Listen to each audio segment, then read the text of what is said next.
just as lovely, taking a poo with a view. You sort of think, why don't they put toilets in rooms in the middle? It's a bit bloody crazy if you ask me. Oh, hello there. Welcome to Driven It's Storytime. No, don't worry, I really haven't gone mental. I really haven't put a toilet in the centre of the room. I'm decorating. My house is a bit of a mess at the moment.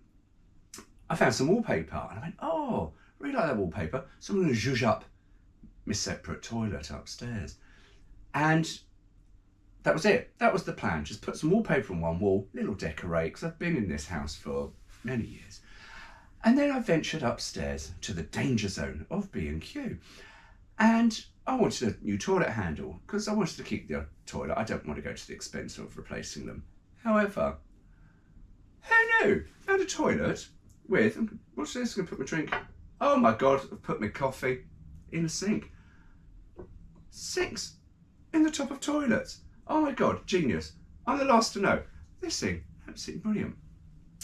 However, I'm not really that adept at DIY, and I've got a mate Dave for that. And I messaged him and said, if I buy a new toilet, would you help me fit it? In brackets, in other words, will you fit it? Because I haven't got a fucking clue. Yes, his reply came back. He's good. If you have got a Dave, and everybody needs a Dave, but if you have got a Dave, keep him. All they need really, beer, tea, biscuits. You're set for life with your Dave. Anyway, toilets bring us quite nicely to today's story, because it's about a company that, through one fundamental design flaw, why haven't they put fucking sinks on the top of toilets beforehand? Who knows? Anyway, through one design flaw, they literally destroyed their company, particularly in the UK. Mainland Europe, not so bad, but in the UK, all went down the pan. Good, isn't it? So, get yourself comfortable. Then we shall begin. I apologise for my voice. I've come down with some viral things, so it sounds really deep, husky and sexy. It's really not. Can't actually clear my throat, but there we go. However, right. Picture the scene. Italy, 1973-74. They don't give you dates for this, but having done a little bit of research, the two engine sizes available, 1.6, 1.8, are pre-74.5. So this is a very, very early brochure. Now, typical of this manufacturer, certainly in the early days, although they were owned by Fiat from 69, so we're owned by Fiat here, they did have a lovely thing of saying, oh, now everybody has A4 brochures. We're not going to give you A4 brochures, we're going to give you massive, massive brochures, because it's Lancia. And there we go. So today I give you Lancia Beta Coupe. They are beautiful. They are in my top 5 cars. Always love the Lancia Beta. And it's absolutely beautiful. Little design feature here that you might never notice. The front headlights are peculiar shaped. Their surroundings, they're sort of eight-sided, 1, 2, 3, 4, 5, 8 shaped. Peculiar. I can't even describe what shape it is. But that size, or that shape I should say, of front headlight bezel actually is the same as the rear lights. I know, super design features. These things really are just so well thought out. And one thing we'll notice as we go through this early 73-74 brochure, no mention of corrosion. Here we go. Now, being early, Lancia brochure, and just being Lancia because they just do things differently, they've printed their brochures multilingual. So it goes across 4 countries. So you've got Italian, French, English, and German. Now, I'm not going to wow you with trying to speak languages from foreign lands. I'm just going to stick with the English. The Lancia Beta Coupe is the heir to a 65-year tradition of superb automobile design and engineering. Elegant and distinctive, the Coupe is the logical development of the equally celebrated Beta Saloon, with which it is mechanically similar. This concept began in the 1950s with the memorable Aurelia B20, followed by the Appia, Flaminia, Flavia and 2000 coupes, and, most recently, the Fulvia, which is still at the height of popularity and sporting achievement. Typical of the Lancia marque, the Beta Coupe breeding shows in its vivacious, spirited temperament, its luxurious interior appointments, and the high standard of comfort and safety. The impressive specification includes transverse 4-cylinder engine of twin overhead camshaft design, 5-speed gearbox, front-wheel drive, and independent suspension to all wheels. The Beta Coupe is available with alternative engine capacities of 1600cc and 1800cc, both matching abundant power and flexibility to the aerodynamic body to give effortless high-speed performance with maximum economy of 8.4 litres per 100 kilometres for the 1600 and 8.3 litres per 100 kilometres for the 1800. CUNA regulations, or CUNA regulations, what the bloody hell CUNA is. I can think of another word, but we won't go there. And then we've got a lovely side profile. And I stopped at the aerodynamics because you don't really look at the Beta Coupe and think that's aerodynamic, because it's quite boxy, but ever so beautiful. And Lancia have chosen an absolutely beautiful colour. Don't be fooled by the front cover in the blue with the red interior. And they did do really, really good colour combinations. You just don't get this stuff anymore. But this inside is this mustardy, sick, bile, baby shit colour yellow. It's absolutely beautiful. Find the English bits. Sleek, distinctive styling spells out the sporting character of the Beta Coupe, a subtle purposefulness that also conceals a remarkably spacious interior. Despite the 2,350mm wheelbase, overall length is kept within 4 metres, making light of parking and slow-speed manoeuvres. Yet, even with these compact dimensions, there is still space for a generous 360-litre boot. Laden height is 1,285mm, and with overall width of 1,650mm, the track at the front and rear is 1,406mm and 1,392mm, respectively. Safety engineering is a major priority in the design, the body being constructed around a rigid, reinforced safety cage of immense strength, with engine and boot compartments designed to absorb impact forces from all sides. Engine, gearbox, transmission are subframe mounted. Oops. It's self-located to the body by massive rubber anchorages, which substantially insulate the passenger compartment from road noise and vibration. The steering column is energy absorbing. The standard specification also includes laminated safety windscreen and heated rear window. Heavy-duty stainless steel bumpers, front and rear, are equipped with substantial rubber inserts to protect against minor damage. Twin halogen headlamps. Now, the earlier Beta, or Beta I should say, depends where we come from, does have the most loveliest of dashboard. Now, the wood isn't really in keeping, really, with the modern day of what the Beta was. I mean, the wood didn't last very long, but the dials are absolutely lovely. Black numbers on white and yellow faces, and this also goes into the separate clock, which, to be honest with you, is absolutely a beautiful piece of design. You'd have that on your mantelpiece and be absolutely chuffed with it. It's beautiful. And those rear seats, oh my God, the rear seat on the Beta really was just gorgeous. Right, oh, there we are. Well, talking about the interior here now. Now, one thing about Lancia, they talk about the seats in this bit here, and they are beautiful seats, but more so the rear seat. If you looked at a Lancia Beta Coupe, it's the rear seat that absolutely does it for me, because they're just as beautiful as the front seats. And the back seats have got this lovely little courtesy light just here. It's like a reading light. You sort of go, yeah, I would love to spend many, many hours in the back of a Lancia Beta, but that's another story. Anyway, we shall continue. Oh, and I'll just point out, some of this, I've been reading it, and it does sort of get, a bit of it gets sketchy, and you sort of think some of it might be slightly a bit lost in translation. We shall begin. Although the body is of the 2+2 type, the design of the Beta Coupe takes into account the requirement to seat all 4 passengers in total comfort.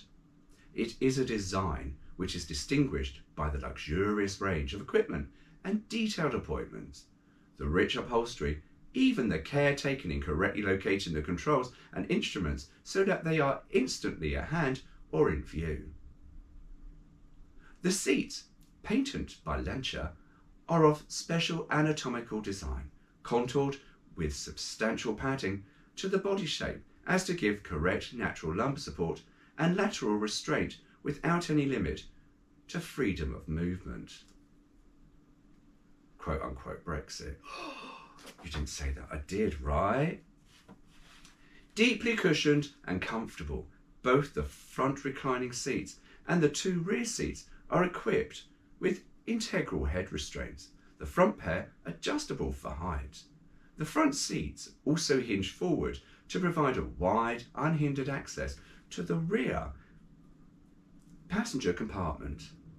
The range of instruments include an electronic rev counter, battery charge indicator, and gauges indicating engine oil pressure, oil temperature, oil level. There are also a wide range of warning lights for added operating protection, including signals indicating low brake fluid level or excessive brake pad wear and engine temperature.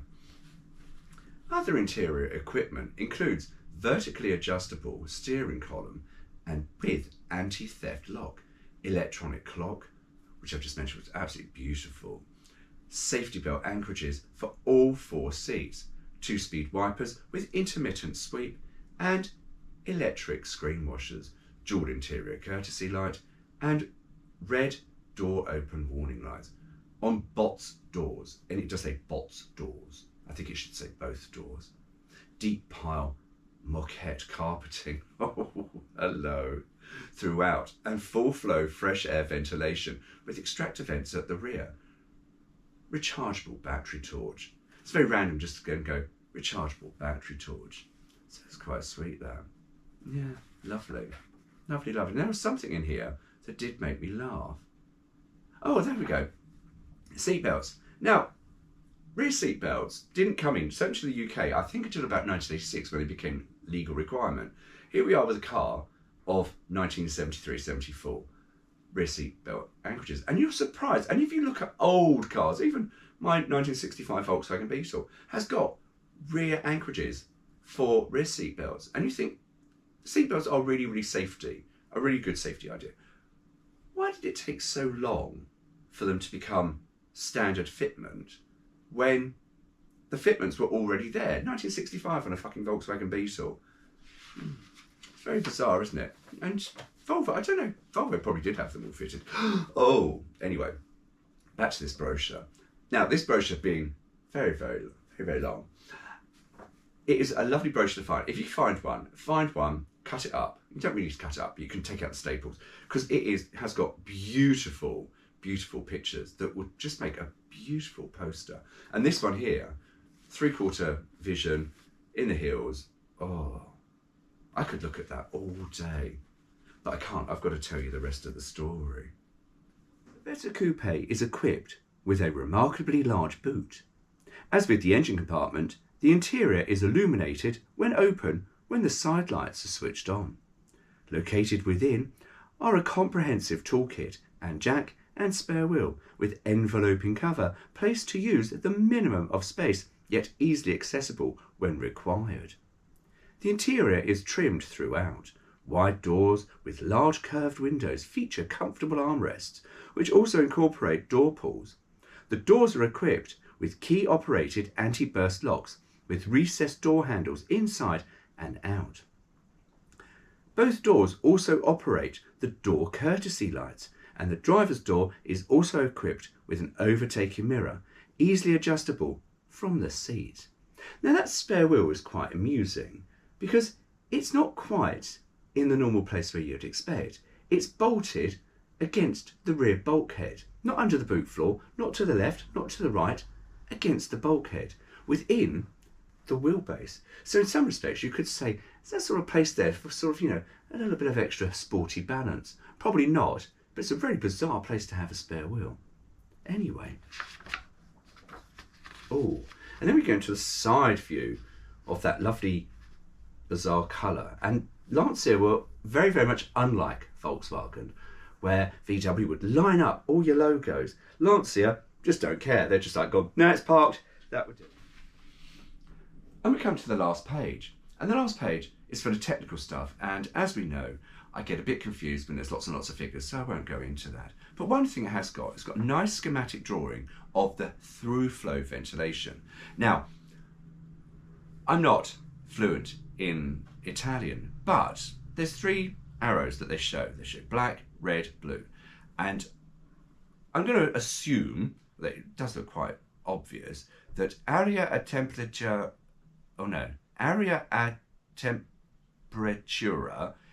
esterna is external air temperature. And then we've got red, which is area riscaldata, which I think must be hot, and area refrigerata, which must be cold. Now this schematic shows the Beta fitted with an aircon unit.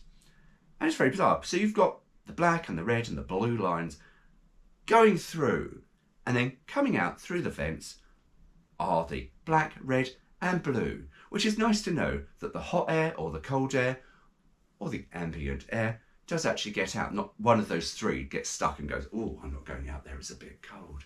Can't really work that one out. And then there's some specifications, but there is one thing, because you've got the engine sizes, and you've got the 1600, which makes 108 horsepower, and then the 1800, which makes 120 horsepower. And that's pretty much it, really. There's some 0 to 60 figures, which are not really great, but I suppose for the time they were good. The 1800, for example, did 0 to 60 in 9.5 seconds, and the 1.6 did it in about 10.5. So, yeah. Anyway, that's Lancia. So one thing you'll notice, no talk of rust, no talk of rust protection, just Lancia, built to Lancia standards. Anyway, I need to go and take some medicine because my throat is absolutely killing me now. And I need a nap because I'm absolutely tired. This viral thing really is knocking me out. So anyway, take care of yourselves, and I'll see you at the next one. One thing I forgot to mention during that story time was the reason why Lancia ended up going down the pan. And it was all to do with corrosion on the back mountings of the subframe. And it's something to do with how it was all mounted, and the rust protection wasn't very good. And so what happened was, on Series 1 cars, with the corrosion, Lancia ended up buying them back. However, because of this massive recall and Lancia trying to do damage limitations, the UK press got hold of it, it all went widespread, lots of cars got scrapped, and it damaged the reputation of Lancia. And in the end, people stopped buying their cars because their corrosion reputation, which you have to sort of admit, never really got any better, because there were Series 2 and 3 Betas and Trevis and Gammas and Deltas that all suffered from serious corrosion. So unfortunately, this was just like the tip of the iceberg really for Lancia and the end. However, it is nothing to do with Soviet steel. That is an absolute bullshit story. So if anyone does go to you in the pub and goes, "Oh, it's because they used Soviet steel," you go to them, "No, it wasn't." And there's more than enough stuff on the internet and on YouTube to clarify that actually, no, it was rubbish. Anyway, so that was it. That was why Lancia ended up going down the pan for corrosion, massive recall.